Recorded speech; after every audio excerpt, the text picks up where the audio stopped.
All right, Happy New Year. This is the first memory team meeting of the year, and I figured we'd just jump right into the board and figure out where we are. There's a lot of PTO taken, and I've been out for the last couple of weeks. So unless anybody objects, let's jump over to the board and see what's going on and get everything updated. First one, see, Nicola and I talked about it a bit. This one's going to remain open until the feature flag's removed. Probably need to, well, for all of them, we need to add either deliverable and or workflow labels on them because it has the writing, yeah? Yep, that one does. You added it. Okay. Yep. Let's see. Does anybody know what's going on with Puma? If not, we can just wait till Lexi gets back next week. If I remember correctly, everything was ready, but they delayed the merge because of the holidays, so it was delayed for today. I'm not sure what happened. Yeah, no, that's right. I mean, it's because I think Stan said it's not. He doesn't expect it to cause any problems, and I went through all those issues, and we did run the QA, the tests, and it sounded like it was fine. But yeah, no one wanted to make a change like that, you know. When everybody so, for sure. Should we mark it as in dev or in review? You think it's in review? It's waiting for a maintainer feed. Oh, it's basically waiting for a merge, as far as I can tell. Okay. Yeah.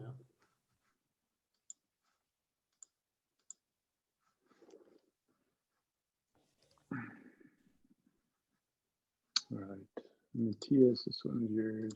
Yeah, I parked work on this because, yeah, after a while, because I spent a couple days trying to get to a point where we can compare before-after results in some kind of meaningful way, and I'm still like not really able to do that because there's still like pretty wild swings in some of the key metrics, even when trying to establish a baseline.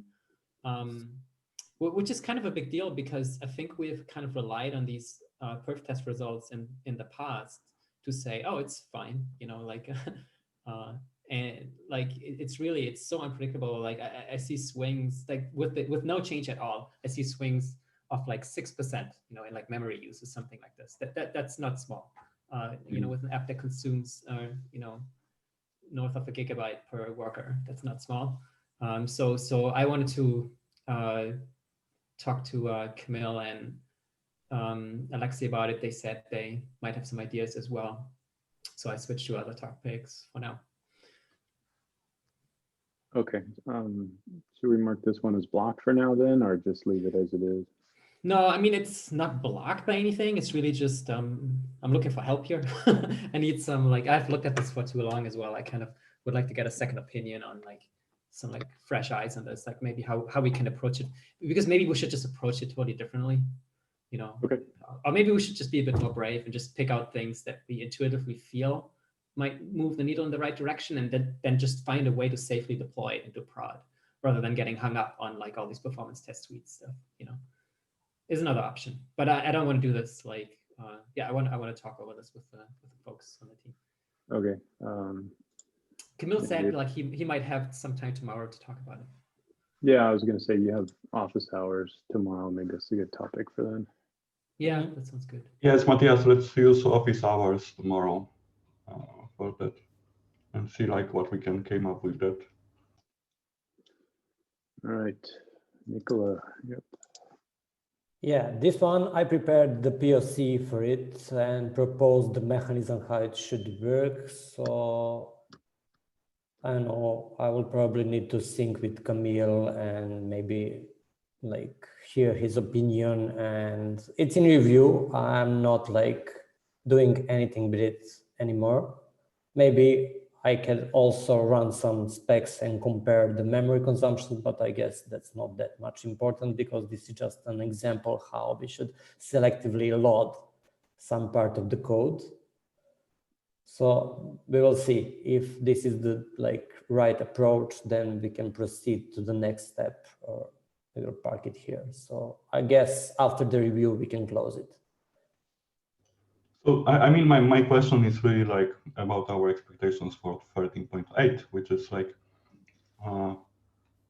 it's like this issue describes provide a mechanism to selectively load. Like, do you think that this is something that we can achieve in 13.8, or it's like we are really like POC phase right now on investigating the direction that we may execute in the next milestone? Like, well, I would more say it's investigation, and I will stay with the POC. So if we agree that the mechanism is good, then we can proceed maybe for the next release with having something like the POC is working like old tester, but I'm not convinced that we have all the answers so we can merge something. So yeah, I guess the question is what the outcome is of the issue, right? Is the outcome that we have like a proposal for how to do it, or is the outcome that we have something in production that does it, right? Because those are two the separate proposal pairs of how shoes. to do it. Yeah, I agree. I think that that's implement good it. enough for now. Because I think like, and I don't know the details, but I do remember that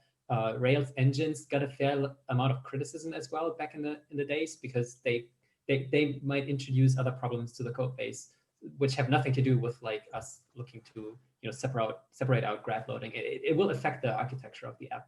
So I assume I think the right way of doing this is, if this works well from our perspective, we should probably do a super brief architectural blueprint and float that with a bunch of people so that they can give feedback from an architectural point of view as well. Yeah, Because it feels like a pretty big change. There are a lot of aspects when we change the architecture, because we would like also to decouple things, not just the selectively load, and we need the mechanism for all of that, I guess. But great job, by the way. I think it feels very clean to me from an approach. So it looks pretty good. I'm really curious what folks are gonna say about it. So Me too. considering the outcome as a Looking forward proposal, to hear other opinions on this. since the outcome's a proposal, should we mark this as deliverable? I can type. I guess so. Yeah. Well, okay. I'm not sure what deliverable means anymore, right? I'm not sure. It's a commitment to complete the issue within the milestone. Okay, yeah, we will close them. I guess that we will close the issue in this milestone. so like restating correct words is like it's like to fulfill the outcome that correct like right now described. Yep. Okay. No, we already talked about that one. That's probably dependent on Ruby. I just actually assigned this one to Grant, and I'll follow up with him on that one. It's not super critical. It's more of data gathering. We have anecdotal information that upgrading to Ruby 2.7 was not hugely impactful on memory, but he wants to actually test and measure it. Camille, you are up next. And this is the thing that we discussed, and I'm actually gonna look for someone to do it.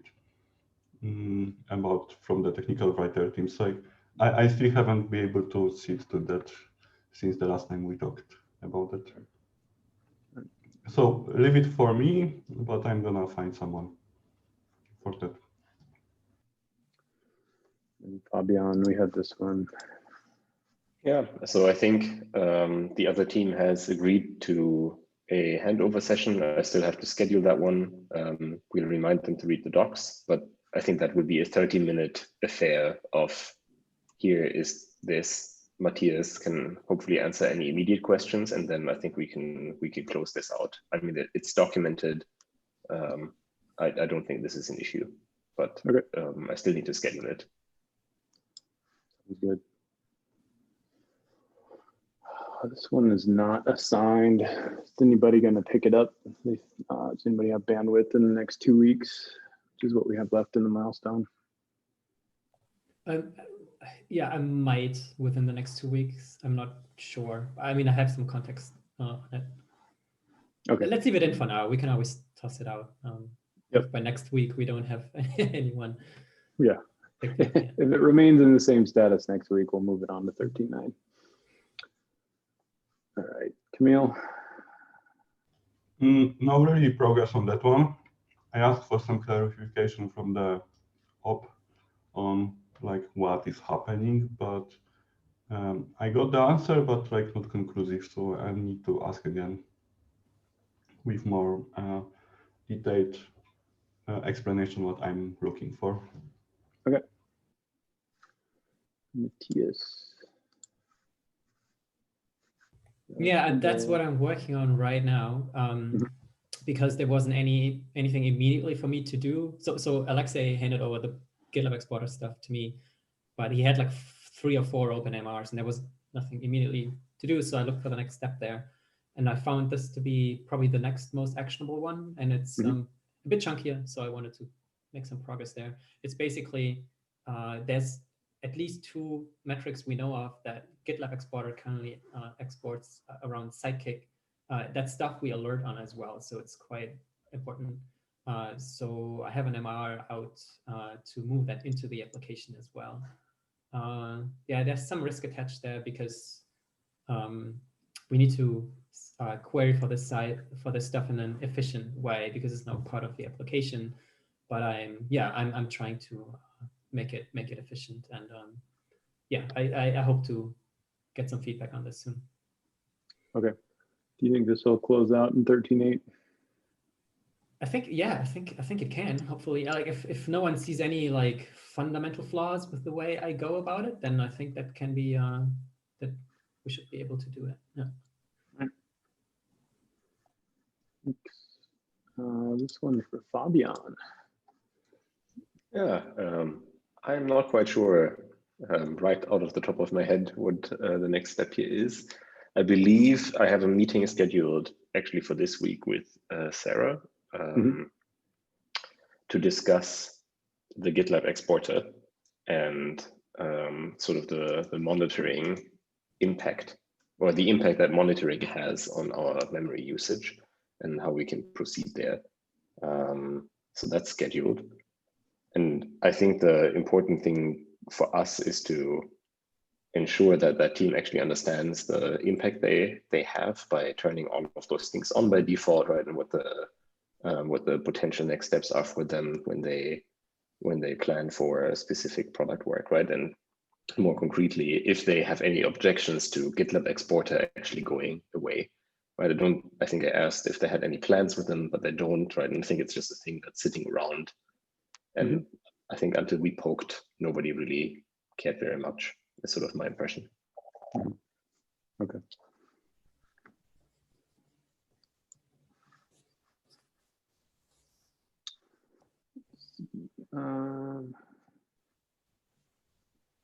Lexi's not here. Yeah, I have some context on this. This is also, that should be, okay, so there were 2 steps to this. I think he broke it into a bunch of separate MRs that I looked at. And they looked fine to me. Again, it's like mostly waiting for feedback, and yeah, it's a matter of getting them merged. Are they in review then, or are they in development? No, I think they are in review. Okay. Yeah, put the whole thing in review. And is this a deliverable item, I think? Yeah, I mean, we're always like a bit dependent on folks from infrastructure and maybe scalability team to kind of greenlight these changes, because we were very careful. We're trying to be careful not to mess things up. But I don't. Yeah, I think so, because there's not, as far as I can tell, there's not a lot more work to do. It's really just about like, how do we carefully roll this out? Okay. Yeah. And then, anybody have any context on this one? I know that Alexei started to look into this. I paired with him on this. Let me try to recall. Did we send out an MR for that? It might still be in progress. We figured out a way to do it, but there might not be a specific MR yet. Put it in development. Yeah, Alexei made some really good progress on this whole epic in the last week before the break. And then last one's an issue for Matthias. Yeah, this is a fun one. So basically, Stan noticed that our error rate went up. This is the whole thing, where we had to silence the alert for like several months now. Yeah, he said like he had a couple of really interesting ideas for how to go about this. And I was first not really in favor of patching it on the way out at the serving layer because it's really a workaround. And I was a bit afraid like we would keep adding these workarounds. But I spent like an afternoon on it, and so he actually created an issue against the Go imaging library because it's kind of like a bit of a quality issue with that internal Go library as well. Yeah, and the Go maintainer, he suggested, hey, you could try create a workaround. If we did. So I have an MR out, Stan approved that. I'm waiting for a workhorse maintainer to look at it. Yeah, so hopefully if this works out well, we should see these errors drop again significantly because we strip out basically the bad data that's causing the overly strict Go runtime to reject these images. It's non-essential metadata that breaks the image scaler basically, and we're stripping out that non-essential metadata. Okay. Should this be labeled as a bug? Yeah, good point. Yeah, I mean, the issue he created was a bit of a duplicate because we had an issue that was a little less specific though, but where all the initial investigation was, which I don't know if that's labeled as a bug. No, feel free to label it as it's a bug. I guess it's a bug, yeah.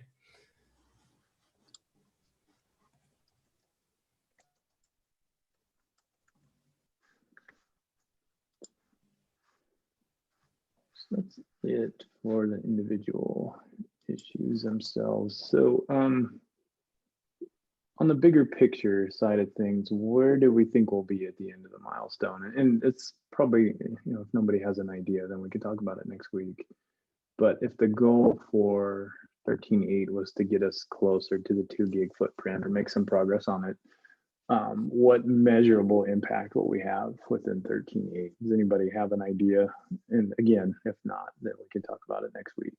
But showing progress, next week we'll have 1 week left in the milestone. We'll have to start thinking about release post and figuring out what we've actually shipped for 13.8 along that goal of 2 gig footprint. So anybody have any thoughts on where we are and what progress we've made so far?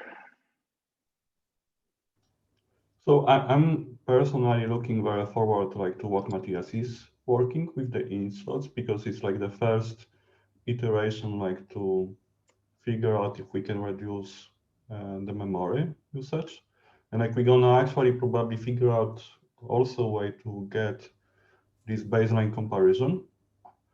Then what is Alexei working with Puma 2.5 with 5.1, it's something more like future-proofing that gonna give us benefits in the next milestone, not really in this milestone, but this is kind of prerequisite. Nicola POC, it's still also gonna give fruits likely in the next milestone, not in this one, because then I guess Nicola work with Matthias work on getting the baseline should give us a bump or reduction in the memory usage if we actually gonna be able to execute what is Nicola right now working on. So I guess this is kind of the high level summary, a lot of now lies on Matthias and figuring out this baseline and shipping this very small GC item, because this baseline gonna be a baseline for what other people are working on. Yeah, I just don't expect this to really lower the memory consumption that much. I think from that perspective, yeah, I feel like this month is still kind of laying the groundwork. I think it's kind of what you said as well. In terms of actually reducing memory use, I think actually the most promising thing might be to run Gitlab Exporter on WebRig, because that might actually shave off, 30 to 50 megabyte or something like that. But just a rough estimate. I mean, that's also the one we haven't made the most progress on yet. So I guess it's kind of interesting, because what you are kind of mentioning, it means that we actually have two teams of the high level overview, the team which is bigger, which is the whole package as we run that, and the second team, which is Ruby optimization, that really affects everyone, every installation. So I guess we kind of need to figure out a way for these two teams to be measured. And also just a quick question from my understanding, the running Puma in single mode on smaller instances, that is also going to reduce the memory consumption, right, on those smaller instances. Is that correct? Yes, like Yeah, I believe but we that's showed like 200, 250 megabytes. yeah, It but was that's like only going to be relevant for those people that are running on a small memory constraint instance anyways, right? So it's yes, but like Fabian, like there are actually like two teams that are after Puma 5.1. First one is like Nokoyashi fork, which gonna reduce the memory usage in general for everyone, and which is like the Ruby optimization team. And the second one is like Puma Single, that gonna affect, this is like the small install of the whole package thing yes. that Matthias is mentioning about. Yeah. So, Well, so I think like, I really like that distinction. so like Puma 5.1 actually opens two paths of the optimization that the severity, it's like it's different depending on what you are focusing on. But Yeah, I think about this is Puma maybe Single also, though, oops, sorry.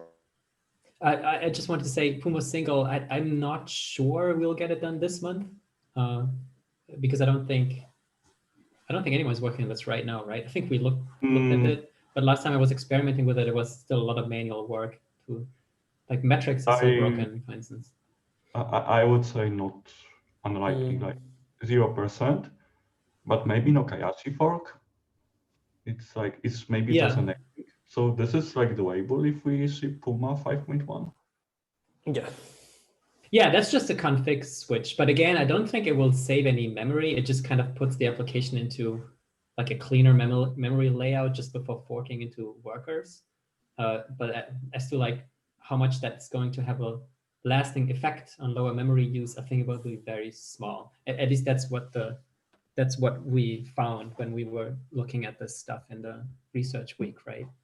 It basically deteriorates very quickly. It will become more effective alongside the other fixes we plan to do. Yes, so I like, think it will be like with this GC tuning, it's gonna be super more effective, really. Exactly, yes, and kind of the better the application behaves in terms of allocating memory or sharing more memory, the more impactful this will be. So it's also kind of more like a future looking, yeah, kind of a forward looking change.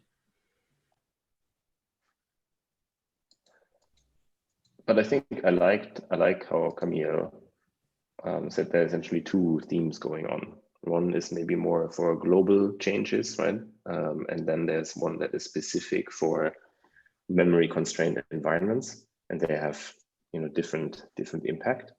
And with my infinite amount of time on my hand, maybe we can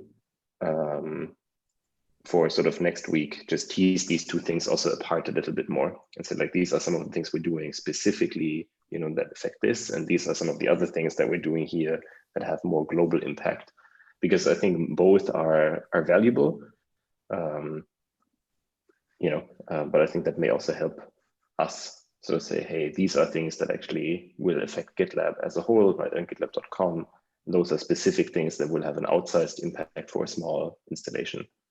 And I think that may then also make it clearer what the impact respectively is.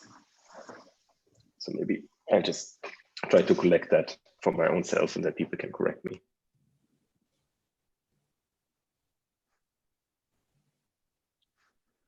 Oh, Camille just commented on an issue we created. Do we want to bring that into 13.8 or is that a 13.9 issue? The one that I posted on the memory channel. Yep. It's my POC on the Ruby VM to count memory allocations.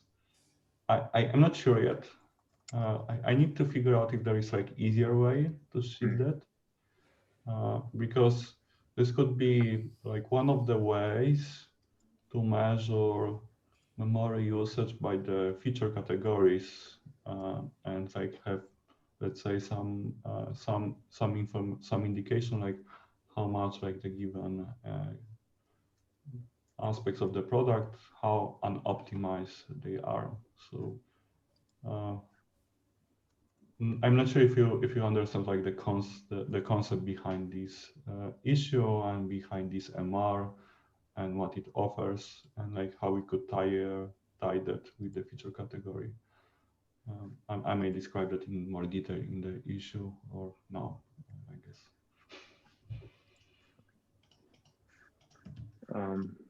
And while we're talking about all these things and breaking them down, like we talked about the proposal issue earlier, when we were talking about GraphQL, it reminds me we need to, I'll create a 13.9 planning issue so we can start talking about what's next.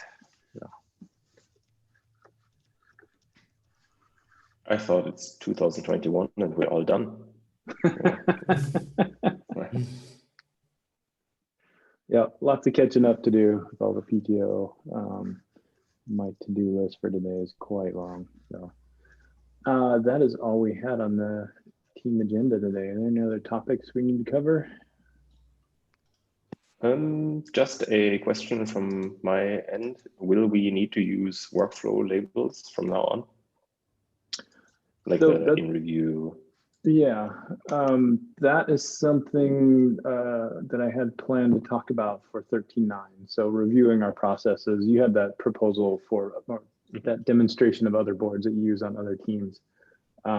So I have it scheduled for 13.9 since Alexi's out this week and we're all kind of catching up. But yeah, it's something we could talk about next milestone. But for now, we'll keep using it.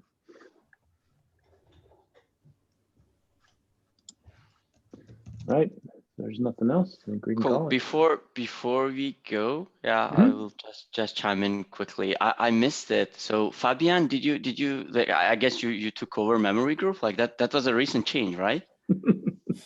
I missed that.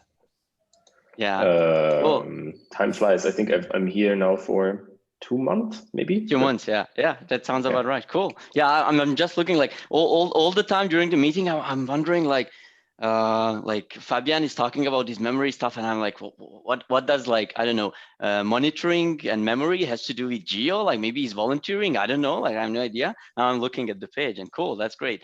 Cool. The question I had, so I'm looking for it. I know Fabian did the same thing for geo. So by the way, I mean, if you didn't see, I'm here from support side. I'm the support stable counterpart. So Fabian, whatever you need from support in terms of memory group, feel free to reach out. And so I know, Fabian, you did the thing with Geo that you created a view and you used some keywords to actually follow tickets and stuff. So basically, I just wanted to follow up. So aside for memory and basically RAM, do you everyone like do you know any other keywords that might be useful that I can actually track tickets for? Because right now, you know, we don't really have a way to say, you know, this ticket is about memory. It can end up being like that, but you know, there is no clever way of doing it. One of the things, and Fabian knows that because he did it for Geo. Not sure if you did anything for memory in that sense, Fabian, as of yet. No, not yet. So cool. Maybe for context, is everybody here familiar with our support ticket system? Have people looked at support tickets? Is that the Zendesk stuff? Yeah, that's right. That's Zendesk. Yeah, so it's essentially what. Yeah, so I look at Zendesk quite a lot because Geo generates a lot of support tickets. It's joyful. And so essentially there's a way to set up keyword alerts. You know, if a customer writes a support ticket and says, my Geo upgrade failed, right? I get a notification because it mentions Geo, and Geo is really easy to find because it has a distinct name. And I think what Mohammed is asking is, are there any specific good keywords for memory? Because it makes it easier to filter out all of the support questions that people may have because of it. Is that right? Did I understand correctly? Yeah, that's perfectly right. Yeah. So I mean, anyways, I am going to create a view for memory and RAM for at least for these two keywords, because I did see like in a couple of like these like few months that I've been looking at, there were some tickets. But also like this is, I mean, even if you don't have anything on your mind right now, ping me with anything that might come up. I don't know, in the future. Maybe you are working on something at the moment, and like you expect tickets or something like that. Just ping me, and I can basically filter these out for you and see if there is anything useful. And I'll definitely come up with tickets for you if I think, I don't know, you might be interested or useful. It might be an interesting data point for the future. Yeah. I wanted to do it from my end. Yeah, from my end, please do that. I think memory is probably a little bit difficult to filter for with keywords because it's more generic, but maybe there are better words. What I mean, for geo, the flow that I have is if there are specific questions from support, just go to the memory channel and raise them there, and you can ping me on them, and then we can look through it. And if there are specific Zendesk things, you can also ping me there, and I'll take a look. I guess for memory, it's maybe a little bit rarer. Yeah, no, or we have an entire flood of tickets that we just miss. Who knows? We will see. Cool. I think that's okay. Yeah. Thank you.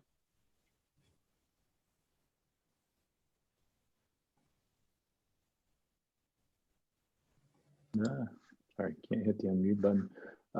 Yeah, a couple non-verbalized topics in there to read, and there's some requests for feedback. So other than that, everybody have a good Monday and welcome back. Happy New Year.